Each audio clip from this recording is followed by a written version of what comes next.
finger point.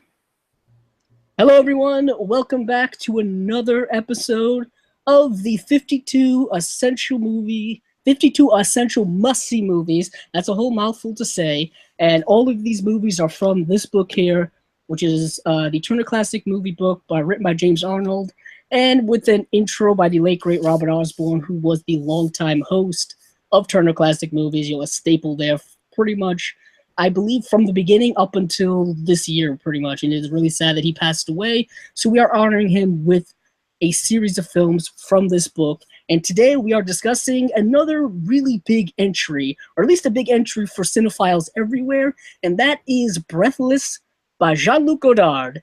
I'm pretty sure many of you have heard of this movie before. Perhaps you've heard of it and not have seen it. That seems to be the case with a lot of classic movies. That was the case with me for the longest time.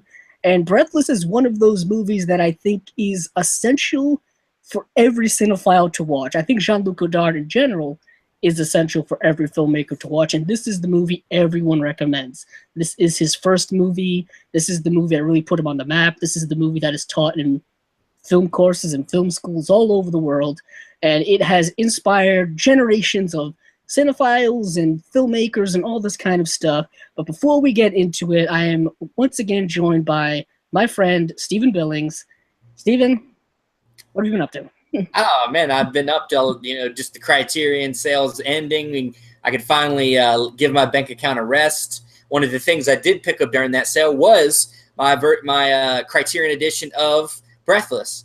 I'd seen it before that, but I had not owned it yet. So yeah, I got a chance to watch it again, and I'll tell you what, I enjoyed it the second time a lot more. I tell you, the first time I watched this movie, it is rough to get through a little bit because it is very much a French film. It's a lot of just dialogue, a lot of just standing around, walking around, very artsy. It is an art house film, but the second time around, I really got more into it. And as we get into this, the thing you'll appreciate mostly about this film when you finally see it, or if you haven't seen it already, it'll be the technical aspects of this film and what it did for the technical aspects of this film, the editing and stuff moving forward in cinema. So yeah, here we go. Let's talk about this. Yeah, we will be getting into all of that stuff because this film is extremely unique for its style. This film stars Jean-Paul Belmondo and Jean Seberg. Jean-Paul Belmondo was a fixture in French cinema. He, Alain Delon, are kind of two big names in French cinema, and a lot of people are familiar with them and their work. But this film, like Steven said, is very French, and that is due to the fact that it is one of the seminal films in the French New Wave. The French New Wave is probably a term you've heard many of your cinephile friends talk about, but you really don't know what it is. So I'm going to break it down to you very simply. In the 1960s, there was a new crop of French filmmakers. A lot of these filmmakers were actually film critics. They were film critics from the very prestigious French film magazine, the Cahiers du Cinéma, and they basically watched films from all over the world, including French films, and they basically critiqued them. But they decided to, I guess, go away from their typewriters, and they were such big fans that they are now going to make their own movies. And that's why you have people like Alain Resnais, André Bazin, Jean-Luc Godard, Jacques Demy, Francois Truffaut, Jacques Rivette. A lot of these people just arrived on the scene in the 1960s. The French New Wave started with Francois Truffaut's The 400 Blows, which predates Breathless by 1 year in 1959. To me, the French New Wave probably even started before that, and that is it started a little bit before that, but this is kind of where it really started. It started with 400 Blows and Breathless, and the reason why we view these films so highly today is because these filmmakers particularly decided that they were going to throw away any form of traditional filmmaking. They were kind of fed up with the way movies were made in France at the time, these melodramas, these literary adaptations, these theatrical adaptations, all this kind of stuff. They threw all of that out and decided to just pare it down to as basic filmmaking techniques as you can. location shooting, rough editing, just camera angles that really don't make any sense when it comes to actually shooting films, and you see it all in Breathless. That's why I think you need a lot of context going into this movie to understand what the heck is happening, because it is extremely abrasive. If you are not familiar with this film, the plot of this film, I should say, the plot is basically Jean-Paul Belmondo plays a thief, kind of a scoundrel, kind of a bad guy, really. He goes around stealing cars. He's kind of a hustler. He's trying to get money from somebody who owes him money because he wants to escape to Italy, because he actually kills a motor cop. He kills a police officer who was chasing him in this film from stealing a car. And he's kind of hiding out and laying low in Paris with the Jean Seberg character, who is kind of an old flame of his quasi-girlfriend or something like that. Everything about this film is kind of up in the air. It's kind of aloof. You really don't know what the connection is between these two. I mean, at one point she says she's pregnant, but they don't even allude to the fact that it could be his baby, but we kind of assume it is. And there's a lot of just so many different themes in this movie. And Steven, how did you feel watching it a second time? Because I know you mentioned a second. I think it does take two viewings. The first time, it kind of takes you a while to get adjusted to the style. Yeah, I mean, and that's what, and I completely agree. Yeah, the first time I kind of knew what I was getting into, but not really.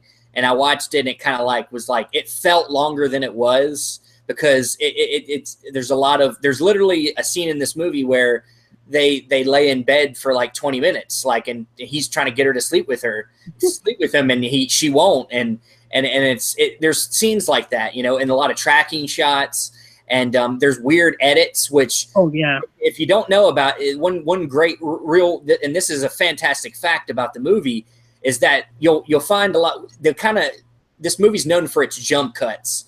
And jump cuts are kind of this thing where you'll see something playing out, and then suddenly it jumps to a whole other thing, like we just jumped in time to a whole nother time. And the thing that's really fun about this is it was an accident more than anything, because the studio thought that the movie was too long, and so they were like, "Hey, you're gonna have to cut this movie down." So Godard said, "You know what? I'll just cut out all the little spots where I don't really need stuff." And he literally did that throughout the movie, and then that kind of invented the jump cut in a way. And now you see it everywhere. You see guys on YouTube making YouTube. I mean, Andrew making his reviews. He has to do jump cuts when he wants to go to another thought, or and it's a very famous thing that's used a lot now, especially in today's filmmaking. But my overall experience for my second time through it was so much better. It didn't feel as long. I knew what I was into, and I could really settle into learning more about these characters, which I found, his character to be more of an asshole in this movie than I thought the first time around. And she was a lot more charming. I felt she was a lot more charming this time around, and very attractive. Like I was crushing on her a little bit watching it a second time. And she's American. She does know French. She's very fluent in French, but she does speak some English in the film.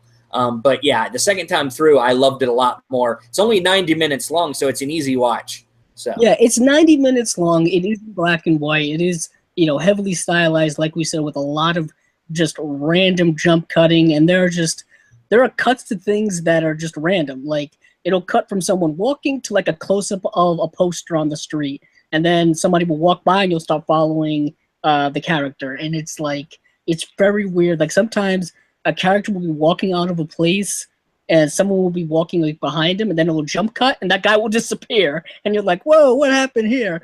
It's really, really abrasive in that way. But like I said, it is a precursor to a lot of modern day filmmaking, and it is influential for a lot of films, a lot of filmmakers, specifically the generation that we've talked about before when we talked about Seven Samurai, which is another episode, is that Jean-Luc Godard was also an influence on a lot of the American filmmakers from the 1970s. Steven Spielberg, Martin Scorsese, George Lucas, Francis Ford Coppola, all of these guys watched Jean-Luc Godard in the 60s and were inspired by him to make these kind of crazy movies, or to make their own movies, to realize you don't really need a studio to do stuff like that. And Quentin Tarantino, his production company was called A Band Apart, which is based on a Jean-Luc Godard film. He actually thanked Jean-Luc Godard at the end of Pulp Fiction in the credits. He thanked Jean-Luc Godard. Very interesting. Jean-Luc Godard is still around today. He's still making movies today. He's not as well received today as he was back in the 60s. In the 60s is kind of when he did his best work. He did this film plus A Band Apart, Masculine Feminine, Contempt, Vive sa vie, which is another film. He really did a lot of great work in the 60s. But yeah, like Steven said, it's different. It's very different. And this was also my second time watching it, and it went a lot smoother. The 90 minutes did go by a lot quicker. The subtitles are easier to keep up with. You know what I mean? It is heavily dialogue driven, like Steven said. There is an entire elongated sequence inside of a very small apartment with them two talking, and they talk about all kinds of stuff. They talk about like love and life and indifference and beauty and ugliness and all kinds of deep philosophical things, but they also are very aloof to it all. You know what I mean? They make no concrete decisions about anything, and I think that's kind of a social commentary on kind of the way people are in general. People tend to be very indifferent by nature most of the time, and it's very interesting how the film decided to delve into those things. It kind of really decided to bring the filmmaking back down to the people, get away from these big studio productions and all kind of stuff. And it's a staple for many people. And what is interesting about the film is that it ends rather tragically as well. There is kind of a betrayal. If you're not familiar with these episodes we are doing, we will spoil the plots of these movies and especially the ending of this film, which is really iconic. The ending of the film with Jean-Paul Belmondo running away from the police. There's this tracking shot of him running through the streets, holding his back because he's been shot. And it's one that I saw in documentaries before I even saw this movie. It's that influential, and it's interesting because she betrays him, and the film kind of plays like a romance, but it's a tragic romance in the end. There's one point where they talk about Romeo and Juliet, how she kind of wants a Romeo and Juliet type relationship, and that is the complete opposite of what they are. Her whole rationale for why she betrays him in the end is very interesting to me, because she kind of just says, I wanted, like, this was a test if I actually really loved you. And I guess I don't. And I'm like, oh, okay, I guess so. And in the end, he's like, well, I'm done running from the cops. I'm done. I guess he's done with his life. He's kind of just reserved to the fact that he's just going to go to prison for all of his crimes. You know what I mean? I guess it's not really a fruitful life of being a thief and constantly trying to get money any way you can, stealing cars, selling cars to what I assume was, an underground maybe chop shop or reseller of stolen cars or whatever. And it's really interesting how gray the morality is in this movie. Steven, you have anything else? Yeah. She's, as much as he's like kind of like we talk about how kind of he's an asshole in this. She's a little bit sneaky too. But in a way like how I think a lot of guys would generalize women in general as being not being very direct and being more like, I'm testing you all the time kind of way. And she does. She's like, she kind of says how she feels about what kind of person she would like to be with. And she just doesn't know if he's the guy, but she decides to go along with it and is there for some of the crimes that he's committing. And she slowly realizes that, it's not worth it. Like, it's not worth it to maybe put myself in danger. And I would say when she says that she's pregnant, I don't even know that that's true. I think she might have even been lying there just to test him to see how he would react. So I don't even know that she's pregnant. Considering they never mention it again in the movie, I mean, you could deduce that, because it's never mentioned again. There's never a conversation about it or anything like that. She said she has to go to the doctors again, but we never get to that point. I mean, a lot of this film a lot of things are done and we never get to see them happen. You know what I mean? At one point in the movie, um, yeah, what's his name? John Paul Pelmondo decides that his character's name is Michelle. I just don't refer to him as Michelle. That's easier. John Paul Pelmondo is too long to say, and I keep screwing it up anyway. Michelle orders breakfast, and then he says, "I'm going to go get a newspaper," and you never see him come back to eat his breakfast. And I'm like, did he come back to eat it? Did he not come back to eat it? What's going on here? There's a lot of things like that in the movie where characters say they need to go do something, and then they either do it off screen or it never happens because we kind of just jump to another scenario. And you can make the argument that this film kind of is about nothing. There is a lot of nothing going on. You know what I mean? This film doesn't have a very concrete plot. It does have an overall arc of Michelle trying to hide from the police and his relationship with the Patricia character, who is, like Steven said, American, and she works for the New York Herald Tribune.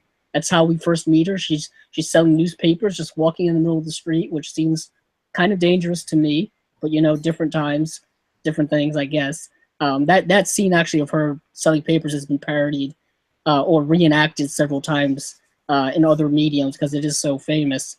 And it's interesting how their relationship does go south. Like I said, she betrays him in the end, and it's a great film, but you almost can't.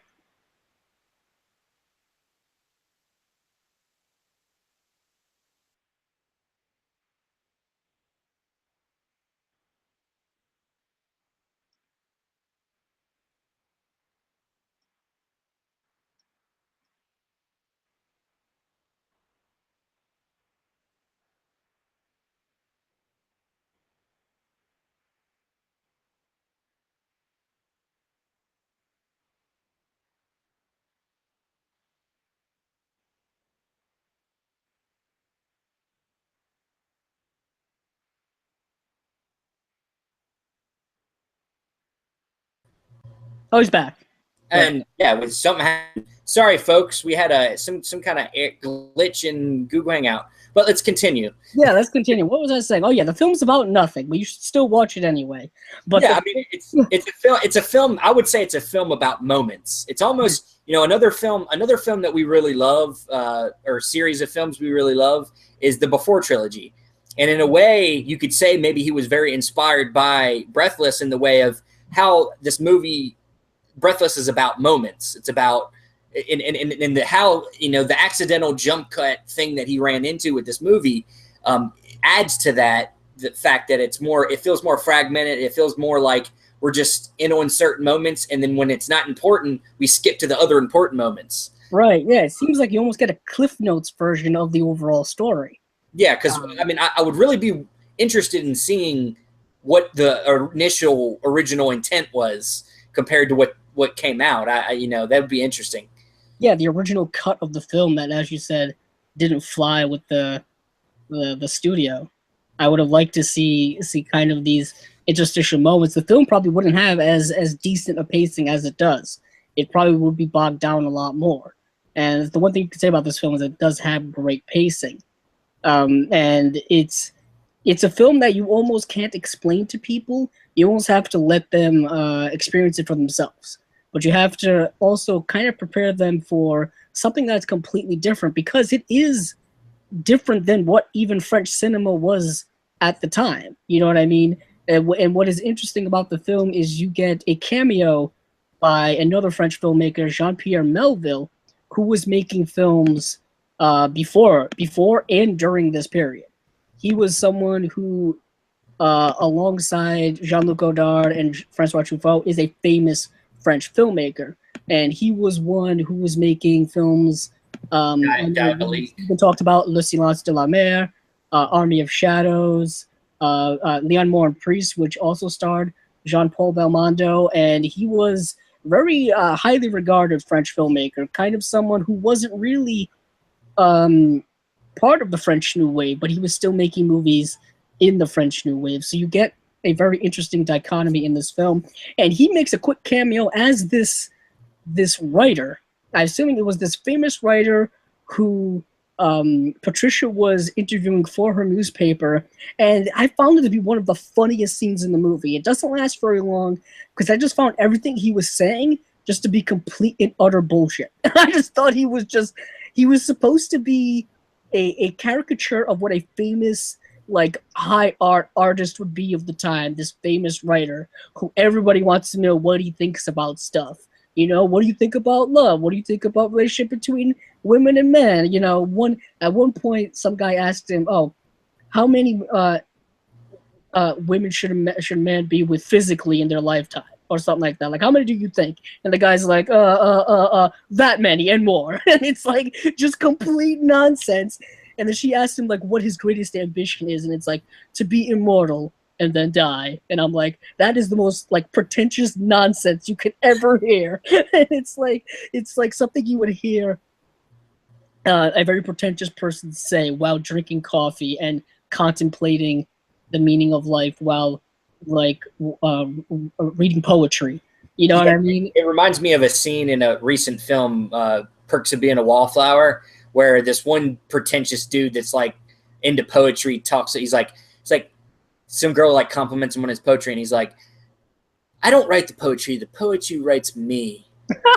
Something like that. Like, yeah, it's what it sounds like. Yeah.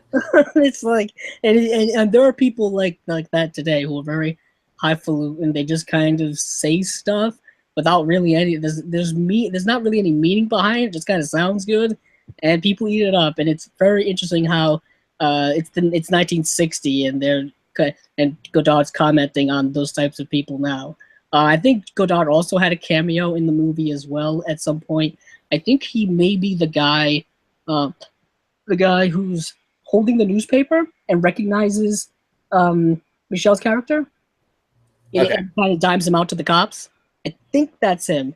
I also think that he did a cameo because a lot of people don't know this, but Truffaut and Godard were big fans of Alfred Hitchcock, and they actually wrote a lot about Alfred Hitchcock in the magazine Cahiers du Cinema, and they kind of loved him. He was their idol, and and Alfred Hitchcock was very famous for doing cameos in his movies. He did them in almost all of his movies in some way, shape, or form. You know, if he wasn't in it presently physically, there would be a picture of him or a silhouette or something like that. And it's really interesting how he kind of took from his idol and did it and put himself in the movie as well. And it's really interesting how this film has aged extremely well. You can watch this film today and it doesn't feel dated. You know what I mean? There's nothing in it that feels dated, and I think that was something that's inherently unique with the French New Wave, is that they're not dealing with like cultural things; they're dealing with very human things. So, when I find that human themes are used in movies, they last for forever. You know what I mean? When you start referencing pop culture of the time or music of the time or anything like that, that's when things get a little dated. But not this. This feels like it could have been made today on a low budget in the streets of Paris, shoot in black and white, shoot on 16 millimeter film or whatever, and it would still work because the film is not really about any one thing. It's about many things. Like we said, it's about nothing and it's about everything. I say that for a lot of films. Yeah, I mean, like another good example is when we had our big rise of indie filmmakers in the 90s, you had Clerks with Kevin Smith is a good example of something very low budget, black and white, and is kind of almost about nothing, you know, about guys that are working in a convenience store and dealing with day-to-day shit, you know. Very much. And this is a movie about a thief just be doing what thieves do, you know, be shady, be underground, and you know, try to sleep with a very attractive woman. I mean, as sexist as that sounds, there is a lot of sexism in this movie. I mean, like we've mentioned, the Michelle character isn't exactly a very progressive human being. There's literally one scene where, like we've mentioned, we've gone back to it constantly. The scene when they're just talking in the bedroom. She's trying to say a lot of deep philosophical stuff about her and her character and about how she feels internally. And he's just like, yeah, just take your top off. Like, he says it repeatedly. And I'm like, whoa, man, maybe you should like listen to what she says. She's maybe having a conversation here, but that's just me. And I don't know if I could say more about this film. I'm sure many of you have seen this. I'm sure many of you Haven't, but will see it. It is part of the Criterion Collection, like Steven has and I have here. So if you want to see this movie, it's more available now than I think it's ever been before. You can find it on DVD, on Blu-ray, on Filmstruck, the streaming service. And I'm sure if you don't see it there, you'll see it in a film class somewhere if you do take film courses. So just final things here. Steven, do you have anything to say about the movie? Do you really like it? Would you recommend it? Oh, definitely. Yeah. Like I said, watching it again, and especially for cinephiles, people that are very serious about wanting to learn the history of film and, just learning the path of how things became the way they are nowadays, what influenced some of your favorite filmmakers of today. This is one of them filmmakers, Godard, that is one of them guys that very, very much influenced a lot of what you see today. And he's an interesting filmmaker. You should, once, if you've seen Breathless, or, once you've seen Breathless, you should check out some of his other stuff. I hear Weekend is a very interesting film. It's crazy movie. Andrew could probably name off a lot more of his film. There's a lot. Yeah, anything he did in the 60s I recommend, but there's a lot of people who watch Godard and don't like him. And they straight up don't like his style. They don't like his movies, and I understand that perfectly. There's a whole, debate or argument to be made if you prefer Truffaut or Godard. It's interesting just studying the relationship between Truffaut and Godard. They were friends and then enemies, and it's very complicated the way they are. It's very complicated the way a lot of artists are, in competition with one another. Truffaut and Godard made very different movies. Truffaut's films were a lot more traditional, I think a lot more accessible, a lot more, I think, personal as well. If you watch the 400 Blows, I think you'll understand why. That movie is very self-biographical. And as I mentioned earlier, there were some pre-French New Wave films that were very French New Wave-ish, done by Agnes Varda, who is a filmmaker who doesn't get a lot of praise or spotlight on, but she really was a fantastic French filmmaker herself, who did a lot of films before the French New Wave, during the French New Wave, and after.